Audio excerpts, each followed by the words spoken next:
Friends, welcome to వని వంటిల్లు. ఈరోజు మన ఇంట్లో టిఫిన్ పిండి ఏమీ లేనప్పుడు ఇంట్లో ఉండే వస్తువులతో ఎప్పుడు ఉప్మా చేసుకుంటే బోర్ కొడితే కనుక ఇలా గుంట పొంగనాలు చేసుకోండి. రవ్వతో చాలా టేస్టీగా అనిపిస్తాయి. చట్నీతో అయినా కారపొడితో అయినా కూడా మనం తినొచ్చు. చూడండి ఎంత సాఫ్ట్గా, తినడానికి చాలా టేస్టీగా అనిపిస్తాయి.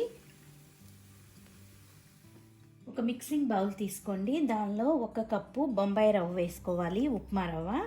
దీనిలో 1 కప్పు రవ్వకి 1/2 కప్పు పెరుగు వేసుకోవాలి. దీనిలో 1/2 టీ స్పూన్ మిరియాల పొడి, రుచికి తగినంత ఉప్పు,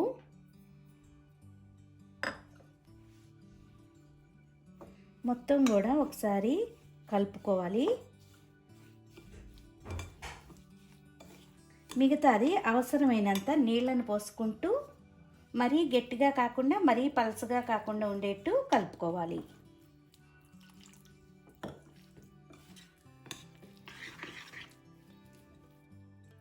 ఇలా కలుపుకున్నాక చూడండి, మరీ పలసగా కాకుండా మరీ గట్టిగా కాకుండా ఇలా ఉండాలి.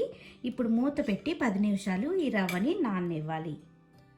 10 నిమిషాల తర్వాత మనకి రవ్వ నానింది. ఇప్పుడు దీనిలో సన్నగా తరిగిన ఉల్లిపాయలు, మీరు టమాటాలను కూడా వేసుకోవచ్చు, ఇలా సిమ్లా మిర్చి కూడా వేసుకోవచ్చు. సన్నగా తరిగిన పచ్చిమిరపకాయలు మీ స్పైస్ని బట్టి వేసుకోండి. 1/2 టీ స్పూన్ అల్లం వెల్లుల్లి పేస్టు, 1 టీ స్పూన్ జీలకర్ర, కొద్దిగా సన్నగా తరిగిన కొత్తిమీర. ఇప్పుడు ఇవన్నీ కూడా ఈ పిండిలో వేసి కలుపుకోవాలి.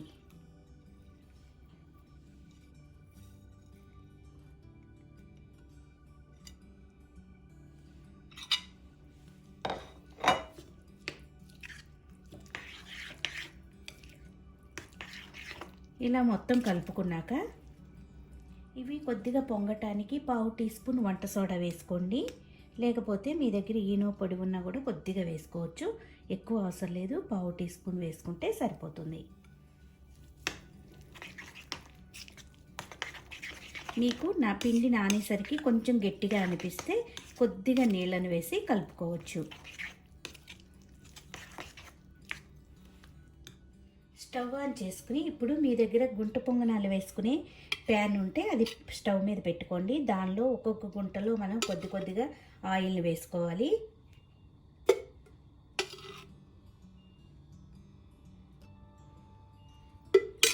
ఆయిల్ వేడయ్యాక ఇప్పుడు ఈ గుంటల్లో 3/4 వరకు వేసుకోవాలి. మిగతాది మనకు పొంగుతుంది.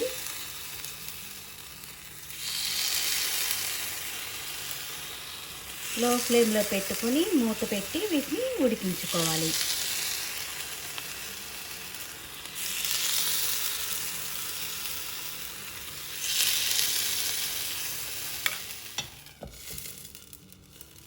కొద్దిగా వేగాక మూత తీసుకుని రెండవ వైపు తిప్పుకుందాం.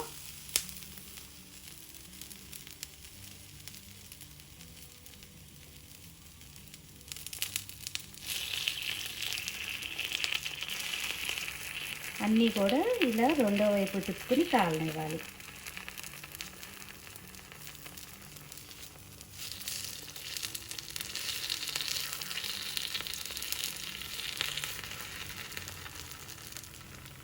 అన్నీ కూడా ఇలా తిప్పుకున్నాక రెండో వైపు కూడా కొద్దిగా కాలనివ్వాలి. చూడండి, ఇప్పుడు రెండో వైపు కూడా మనకి ఎర్రగా వేగిపోయింది. ఇప్పుడు వీటిని ఒక సర్వింగ్ ప్లేట్లోకి తీసుకుందాం. మిగతా పిండి అంతా కూడా ఇదే విధంగా వేసుకోవాలి. ఇలా వేడివేడిగా మీరు అల్లం పచ్చడితో అయినా, కొబ్బరి పచ్చడితో అయినా, కారపొడులతో అయినా సర్వ్ చేయండి. చాలా ఇష్టంగా తింటారు. మీరు కూడా ఒకసారి ఈ వీడియో నచ్చితే ట్రై చేసి చూడండి. లైక్ చేయండి, షేర్ చేయండి, కామెంట్ చేయండి. మరిన్ని వీడియోల కోసం వని వంటిల్ని సబ్స్క్రైబ్ చేసుకోండి. Thank you for watching.